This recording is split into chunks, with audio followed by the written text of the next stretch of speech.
यमुनानगर लगातार जारी चुनाव अभियान में लगभग सभी पार्टियों के प्रत्याशी अपने आप को झोंक रहे हैं व जन समर्थन हासिल करने के लिए वायदे, मैनिफेस्टो, रोजगार, सुलभ शिक्षा, भ्रष्टाचार मुक्ति व पेंशन में मिलने वाली राशि को बढ़ाने की बात कर जनता को लुभा रहे हैं। वहीं इससे उलट हमने बात की विभिन्न विषयों पर भाजपा कार्यालय में मौजूद समर्थकों व भाजपा नेता नितिन कपूर से। देखें रिपोर्ट।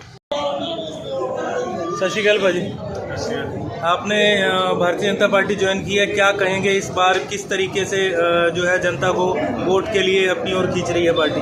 मैंने कोई भारतीय जनता पार्टी आज नहीं मैं इसमें ज्वाइन किया। पिछले इलेक्शन में मैं घनश्यामदास जी के साथ था, आज भी घनश्यामदास जी के साथ हूँ, साथ खड़ा हूँ, पार्टी के साथ खड़ा हूँ। सर, आप कहें कि यमुनानगर से काफ़ी पुरानी जड़ें जुड़ी हुई हैं और बड़ी संख्या में गए यमुनानगर की जनता और आपके परिवार को बहुत प्यार देते हैं, आप क्या कहेंगे इस समय जैसे इलेक्शन की टाइमिंग है, किस तरीके से कन्विंसिंग चल रही है और क्या कहेंगे? मैं और मेरा परिवार और मेरे सारे साथी और हम सब पार्टी के साथ हैं और तन मन से और मेहनत करके हम पार्टी को यहाँ से जिताएंगे।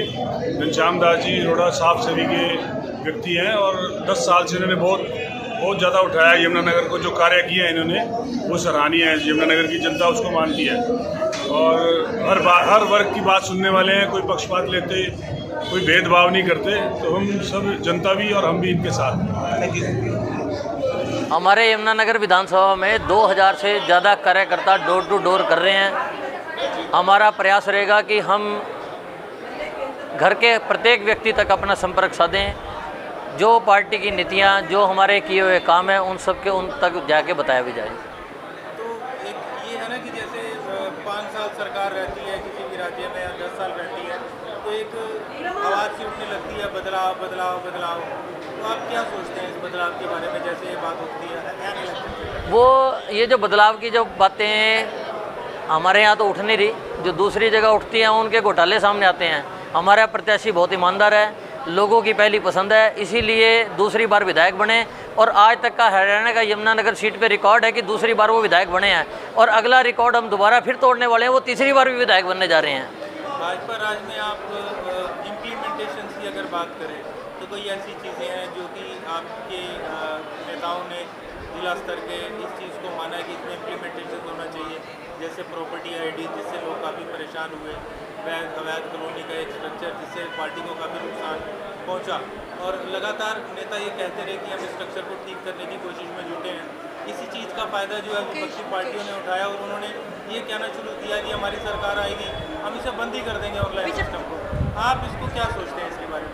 देखिए, जो प्रोसेस ऑनलाइन चलाया गया है वो प्रत्येक व्यक्ति तक पहुँचने के लिए चलाया गया है। उन लोगों की मंशा सिर्फ घोटालों की रहती है, वो इसलिए कहते हैं कि हम पोर्टल बंद कर देंगे, जबकि पोर्टल प्रत्येक व्यक्ति का विकास करने में सक्षम है। कोई भी चीज़ को हम जब लागू करते हैं उसमें थोड़ा सा समय लगता है उसको सुधार में। अगर आप मोबाइल भी खरीद लोगे तो उसको चलाने में भी आपको 2, 4, 5 दिन सीखने में लग जाते हैं कि इसके फंक्शन क्या हैं। सरकार ने बहुत महत्वपूर्ण योजनाएँ चलाई हैं और सरकार सभी को, प्रत्येक व्यक्ति तक, जो अंतिम पायदान पे व्यक्ति खड़ा है वहाँ तक लाभ पहुँचे उसकी योजना बना के बैठी है। और जब भी आप जो बात कर रहे हो कि कुछ योजनाएं अवैध कॉलोनी या दूसरी, देखो अवैध कॉलोनी के लिए सरकार प्रत्येक व्यक्ति को काम देना चाहती है, काम करना भी चाहती है उनके लिए।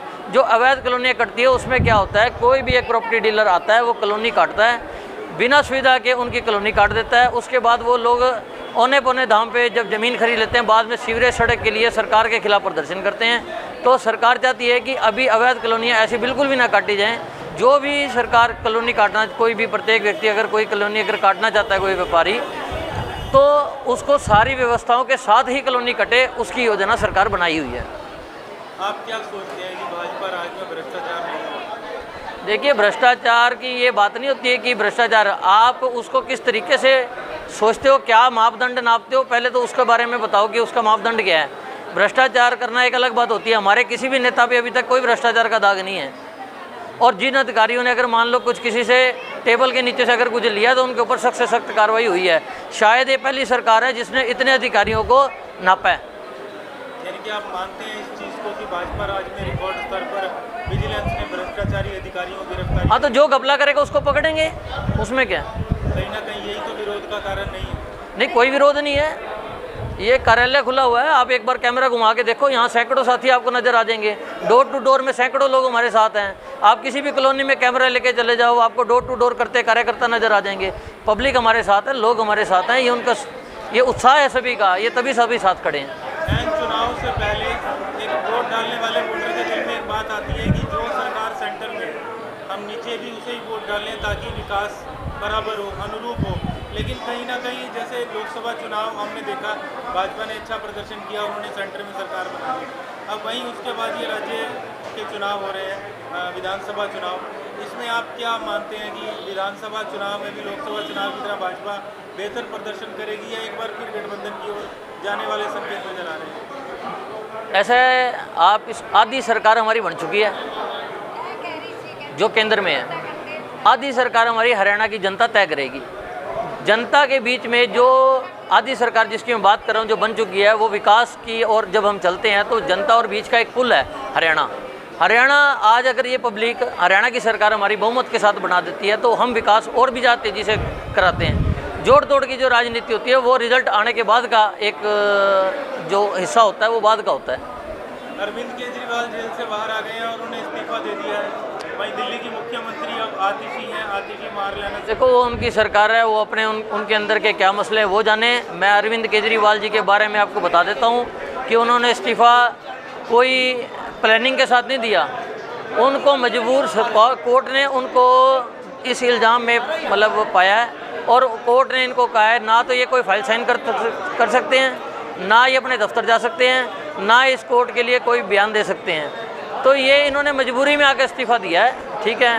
तो इनके घपले सामने आ रहे हैं। सबसे ज़्यादा अगर किसी के नेता जेल में हुए हैं भ्रष्टाचार में तो अरविंद केजरीवाल आम आदमी पार्टी के हुए हैं। लोगों से क्या अपील करेंगे, जिले वासियों से, यमुनानगर वासियों से? मैं यमुनानगर वासियों से अपील करता हूँ कि भारी से भारी संख्या में ज़्यादा से ज़्यादा वोट पोल करें और भारतीय जनता पार्टी के पक्ष में वोट दें ताकि हम विकास का जो हमारा एजेंडा है उसको हम बेहतर तरीके से निभा सकें।